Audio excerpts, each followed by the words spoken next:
తెలియజేస్తున్నామండి. ఇది నా first time అసలు సర్మన్ చెప్పడం కొంచెం నిజంగా కొంచెం టెన్షన్గా ఉంది. బట్ ఏదైనప్పటికీ దేవుడు నన్ను ఏర్పరచుకున్నారు ఆయన వాక్యాన్ని చెప్పడానికి. సో నేను కొద్ది నిమిషాలు నా యొక్క వాక్యాన్ని చెప్పాలని కోరుచున్నాను. క్రైస్తవ యవ్వనస్తుల గురించి ఒక 4 విషయాలు మీకు చెప్పబోతున్నాను. తెలుసుకోవాల్సిన 4 విషయాలు. మొదటిది క్రైస్తవ యవ్వనస్తుల యొక్క ప్రత్యేకత. రెండవది క్రైస్తవ యవ్వనస్తుల యొక్క పరిశుద్ధత. మూడవది క్రైస్తవ యవ్వనస్తుల యొక్క ప్రవర్తన. నాలుగవది క్రైస్తవ యవ్వనస్తుల యొక్క ప్రణాళిక. ఫస్ట్ ఆఫ్ ఆల్ ప్రత్యేకతకు వచ్చేసరికి ప్రత్యేకత అంటే ఏంటి? స్పెషల్. ప్రత్యేకత అంటే ఇంపార్టెన్స్, వాల్యూ. పేతురు రాసిన మొదటి పత్రిక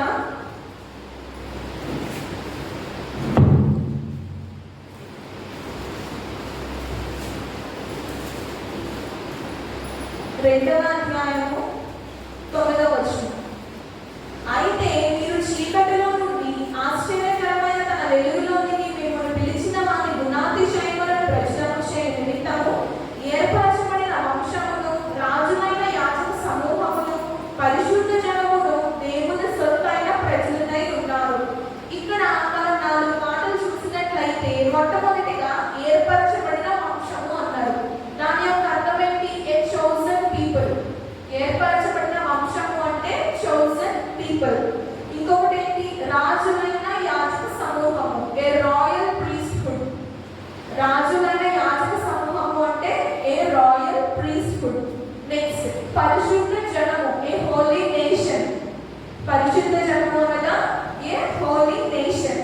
నాలుగవది దేవుని సొంతైన ప్రజలు, people for his own position.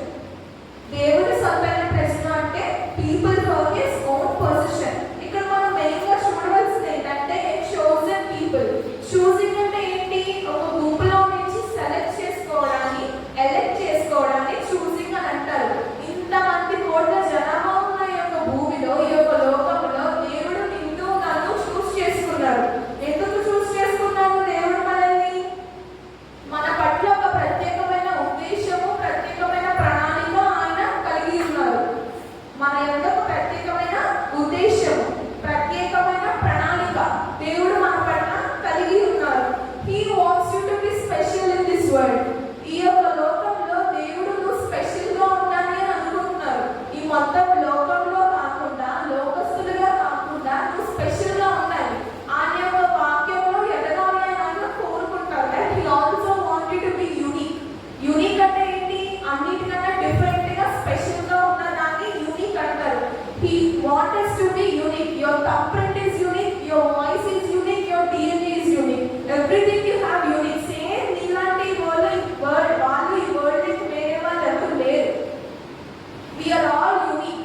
ఏమో లోకం దృష్టిలో మనం జస్ట్ ఒక కామన్ పర్సన్, ఒక కామన్ పీపుల్ అయి ఉండొచ్చు. కానీ దేవుడి దృష్టిలో నువ్వు చాలా స్పెషల్, నువ్వు చాలా యూనిక్.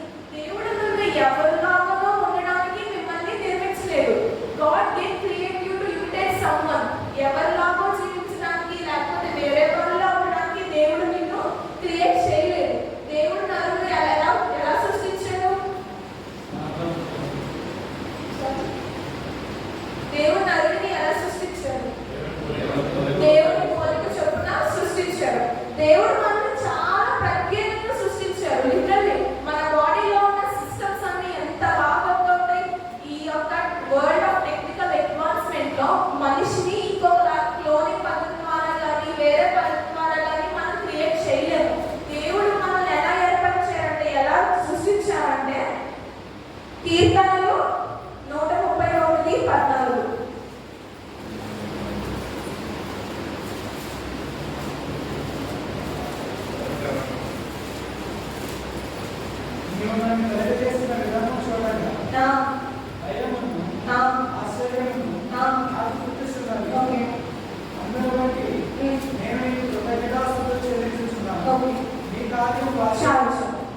నీవు నన్ను కలుగు చేసిన విధము చూడగా నాకు భయమును ఆశ్చర్యమును కలిగెను. దేవుడు మనల్ని ఎంత అద్భుతంగా సృష్టించారో మనం ఈ వచనాలను బట్టి మనం నేర్చుకోవచ్చు. I am fearfully and wonderfully made. అసలు లిటరల్లీ ఎంత అద్భుతంగా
కలిగి ఉంటున్నామా లేదా, ఆయన యొక్క వినయం కలిగి ఉంటున్నామా లేదా, ప్రతి ఒక్కరు ఆలోచన చేయాలి.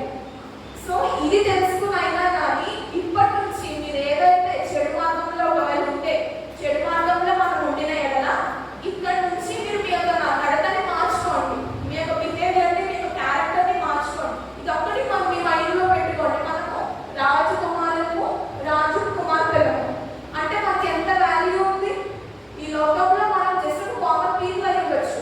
ఈ మధ్య క్రిస్టియానిటీని చాలా తక్కువ చేసి చూస్తున్నారు, చాలా శోధిస్తున్నారు, పర్సిక్యూషన్స్ చాలా ఫేస్ చేస్తున్నాం మనం. కానీ మన పట్ల ఎవరు ఉన్నారు? దేవుడు ఉన్నారు.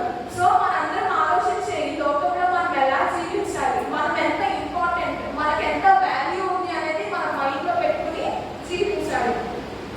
Do not try to be someone in this world. ఈ లోకంలో ఎవరిలాగానో మీరు ఉండకండి. But try to be the one whom God wants you to be.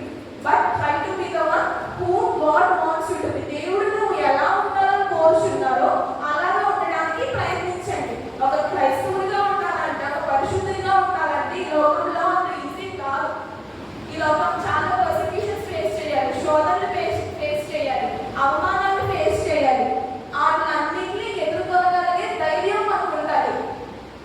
ఈ లోకంలో చాలా ముందు నా ముందు అన్నయ్య వాక్యం చెప్పారు. ఆయన ఏం చెప్పారు? లోకం అంటే చాలా అందంగా ఉంటుంది కదా, చాలా ఆహ్లాదకరంగా ఎంజాయబుల్గా ఉంటుంది. కానీ ఆ యొక్క ఎంజాయ్మెంట్ టెంపరరీ మాత్రమే. పర్మనెంట్ ఏంటి? Eternal life. మనకి ఇటర్నల్ లైఫ్ అనేది కావాలి. ఇటర్నల్ అంటే ఏంటి? లాంగ్ లాస్టింగ్, నిత్యత్వం. మనకి ఇటర్నల్ లైఫ్ అనేది కావాలంటే ఈ లోకంలో నుంచి తప్పుకోవాలి. అంటే ఈ లోకంలోనే ఉండాలి, ఈ లోకంలోనే జీవించాలి, కానీ సెపరేట్గా ఉండాలి, వేరేలా ఉండాలి, స్పెషల్గా ఉండాలి. మన ఇంపార్టెన్స్ ఏంటో, వాల్యూ ఏంటో మీకు చెప్పాలి ఇప్పుడే. దేవుడు మనల్ని ఎంత మంచిగా సృష్టించారో, ఎంత అద్భుతంగా సృష్టించారో, ఎంత ఇంపార్టెన్స్ ఇచ్చారో ఇవన్నీ మీరు తెలుసుకుని దాని ప్రకారం జీవించాలి. నెక్స్ట్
ఒకటో అధ్యాయము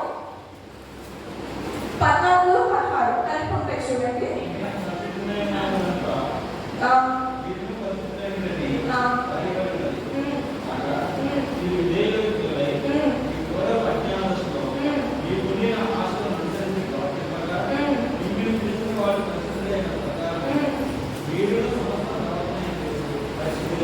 ఇక్కడ ఏమన్నా నేను పరిశుద్ధులై ఉన్నాను కనుక మీరును పరిశుద్ధులై ఉండుడని రాయబడి ఉన్నది. God is holy. దేవుడు పరిశుద్ధంగానే ఉన్నారు. ఆ దేవుడిలో పాపం ఉందా? దేవుడు ఏమైనా తప్పు చేశారా? పాపం చేశారా? లేదు. దేవుడు పరిశుద్ధంగా ఎలాగైతే ఉన్నారో మనం కూడా అలానే పరిశుద్ధంగా జీవించాలి.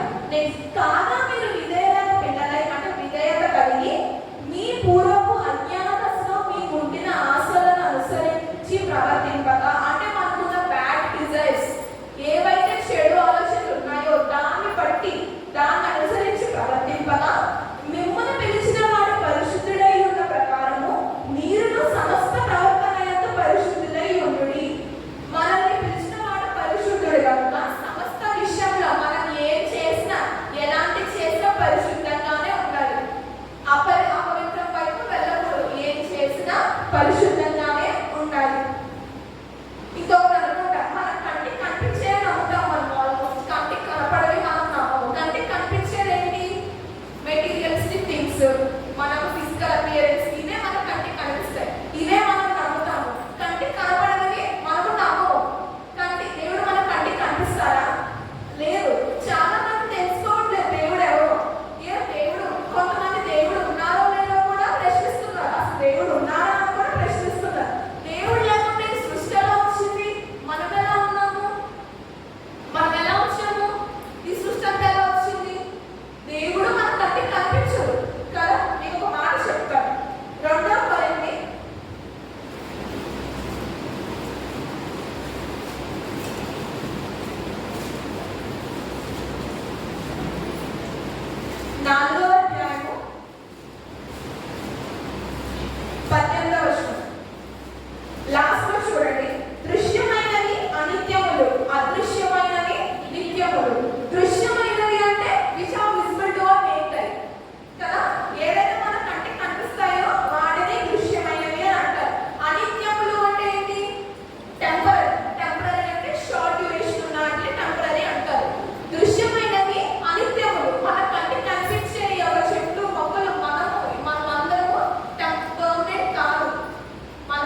కాబట్టి మీరు భోజనం చేస్తాను, పానం చేస్తాను, మీరు ఏమి చేస్తాను సమస్తమును దేవుని మహిమ కొరకు చేయుడి. ఇక్కడ మీరు గమనించినట్లయితే సమస్తమును దేవుని మహిమ కొరకు చేయుడి.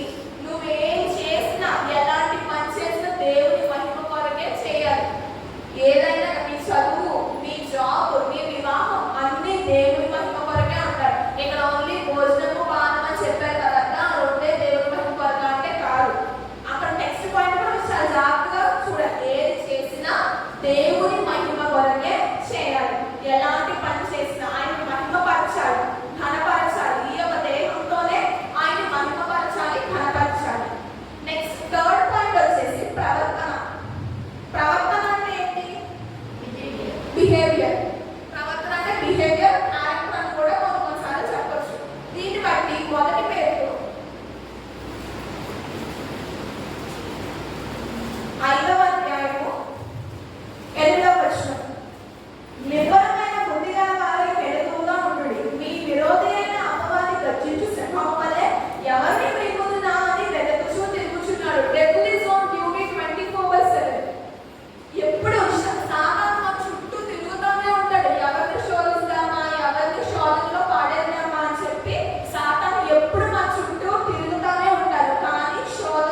జీవితాన్ని స్టార్ట్ చేయాలి. మన చుట్టూ మెయిన్గా బౌండరీస్ ఉండాలి. బౌండరీస్ లేనందువల్ల ఏమవుతుంది? ఫర్ ఎగ్జాంపుల్ మన ఇల్లు ఉంది, చుట్టూరు ప్రహరీ గోడ ఉంది. ప్రహరీ గోడ లేకపోతే ట్రెస్పాసర్స్ ఎవరైనా లోపలికి వచ్చి మన ఇల్లుని దోచుకునే అవకాశాలు ఉన్నాయి కదా. అలాగే ఇప్పుడు ఏదైనా ఒక ఆర్చర్డ్ ఉంది, ఒక ప్లాంట్ ఆర్చర్డ్ ఉంది, దానికి ఫెన్స్ లేకపోతే ఏమవుతుంది?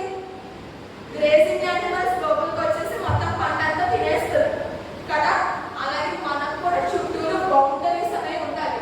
ఏం బౌండరీ? అది వాక్యం అనే బౌండరీ మన చుట్టూ ఉండాలి. ఇలా చెప్పాను, డెవిల్ ఈజ్ ఆన్ డ్యూటీ 24/7 అని చెప్పి కదా.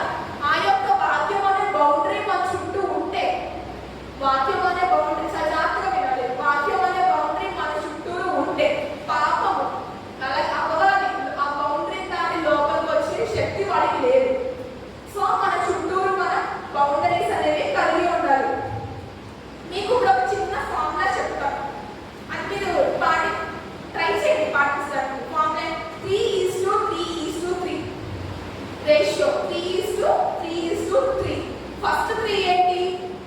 ఆపోజిట్ జెండర్తో మాట్లాడినా వేరే వ్యక్తితో మాట్లాడినా 3 నిమిషాల కంటే ఎక్కువసేపు మాట్లాడకూడదు. ఎక్కువసేపు మాట్లాడడం అనుకో, నాకు ఎక్కువ ఇంపార్టెన్స్ ఇచ్చేస్తుంది, నాకు ఎక్కువ వాల్యూ ఇచ్చేసి వాళ్ళ ఫీలింగ్స్ వచ్చేస్తాయి, వాళ్ళ ఫీలింగ్స్ కలిగిపోతాయి.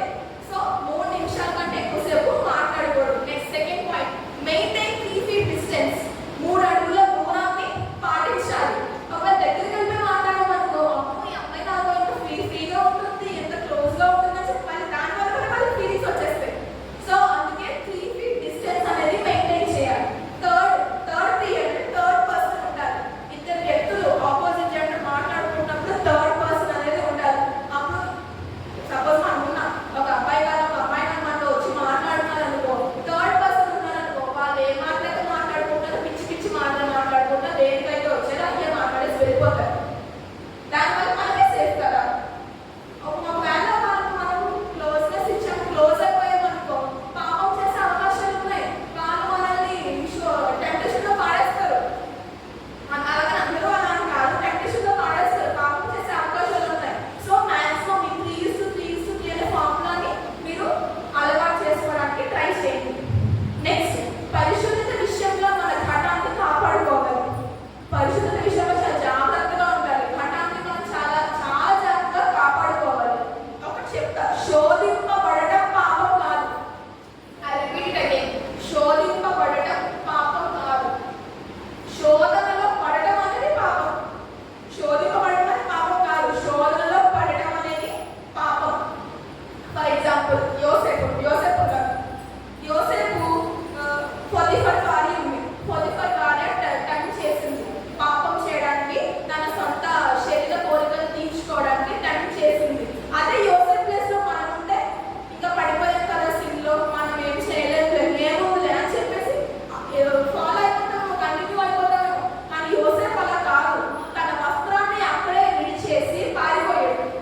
తన వస్త్రాన్ని విడవడానికైనా యాక్సెప్ట్ చేశాడు, కానీ తన క్యారెక్టర్ని తన బిహేవియర్ని అమ్ముకోవడానికి సిద్ధపడలేదు యోసేపు. అలాగే మనం మన ఘటాన్ని పరిశుద్ధత విషయంలో చాలా జాగ్రత్తగా కాపాడుకోవాలి. Joseph was willing to leave his clothes but not his character. వస్త్రం విడిచిపెట్టేందుకు సిద్ధపడ్డాడు, కానీ క్యారెక్టర్ విడిచిపెట్టేందుకు కాదు. ఫోర్త్ పాయింట్ వచ్చేసరికి ప్రణాళిక, ప్లాన్. క్రైస్తవ యవనస్తులకి ఉన్న ప్రణాళిక. ఇర్మియా గ్రంథము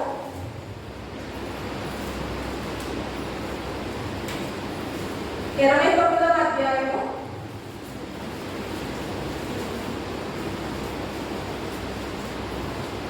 11వ వచనం.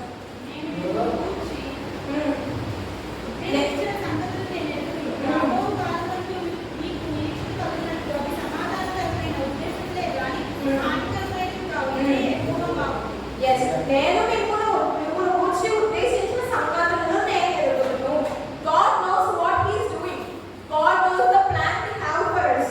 రాబో కాలంలో మీకు నిరీక్షణ కలుగునట్లుగా అది సమాధానకరమైన ఉద్దేశములే కానీ, అంటే మనకి నిరీక్షణ కలిగే సమాధానకరమైన ఉద్దేశములే కానీ మనకి హాని కలగబెట్టే ఉద్దేశములైతే కాదు.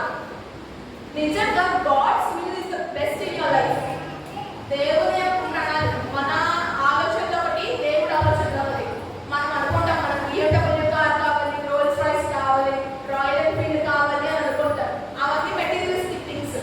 కానీ దేవుడికి ఉన్న ప్రణాళిక ఇంకా గొప్పది. ఏమో మనకి చిన్న కార్ కావాలనుకుంటామేమో, ఆయన పెద్దగా అనుగ్రహించవచ్చు. చిన్న ఉద్యోగం కావాలనుకుంటున్నామేమో, ఆయన మనకు పెద్ద ఉద్యోగం ఇవ్వచ్చు కదా. మన ప్లాన్ కాకుండా దేవుని ప్లాన్ చాలా గొప్పది. నిరీక్షణ కలిగేవే అది. అంతేగాని సమాధానకరమైన ఉద్దేశం ఉంటే కానీ హానికరమైనవి కావు. I know the thoughts that I have for you declares the lord, plans to prosper you, plans to give you a hope and A future. ఒక హోప్ ఇవ్వడానికి, ఒక ఫ్యూచర్ ఇవ్వడానికి, ప్రాస్పర్ చేయడానికి కానీ మనకి హాని కలిగించే ప్లాన్ అయితే కాదు. God have a different plan in your life. మన కోసం మంచి ప్రణాళిక దేవునికి కలిగి ఉంది. మన మంచి కోసమే కానీ మన వెల్బీయింగ్ కోసమే తప్ప మనకి హాని తలపెట్టేవి అయితే కావు.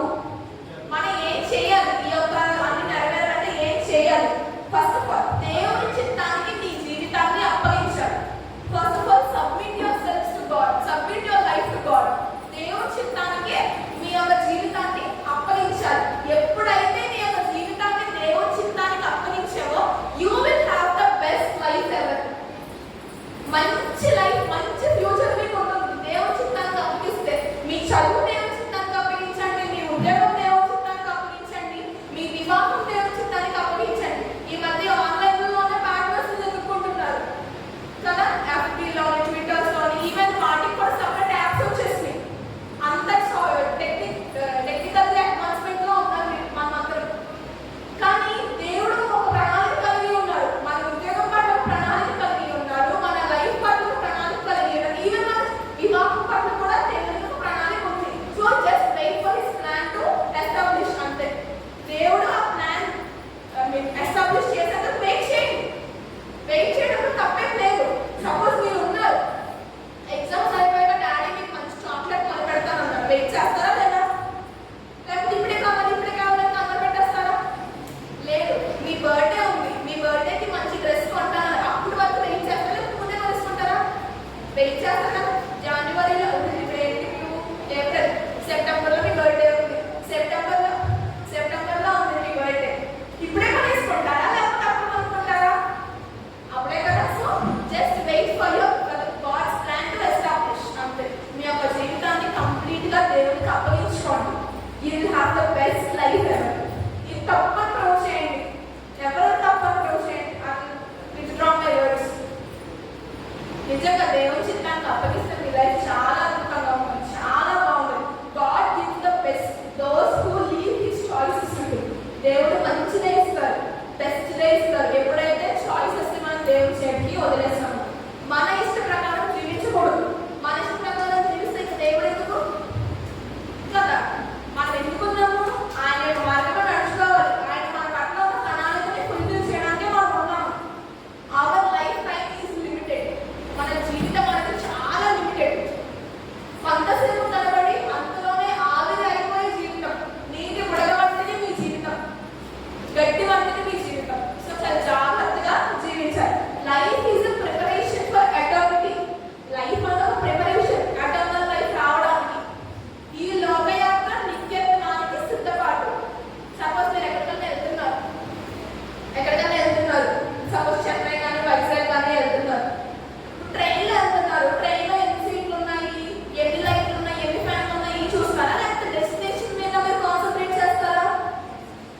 మీరు స్టాప్ వెళ్ళిపోయింది, చెన్నై స్టాప్ వెళ్ళిపోయింది, మీరు దిగలేదు, ఏమవుతుంది? వేరే చోటకి ఎక్కడికో వెళ్ళిపోతాం. So just life is just journey and destination ఏంటి? Heaven. Heaven is your destination, eternal life is your destination. Next యెషయా గ్రంథం 55వ అధ్యాయము 8-9 వచనం. నా తలంపులు మీ తలంపుల వంటివి కావు.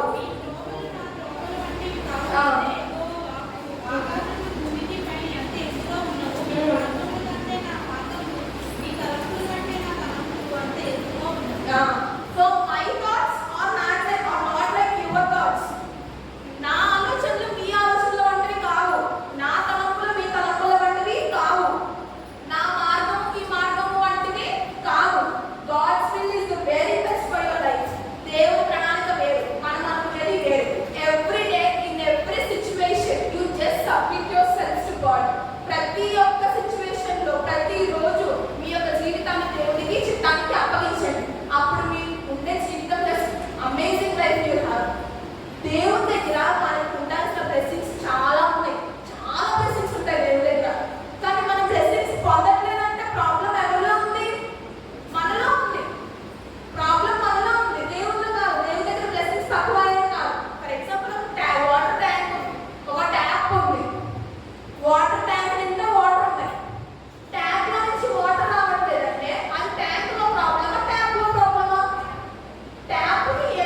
అంతకు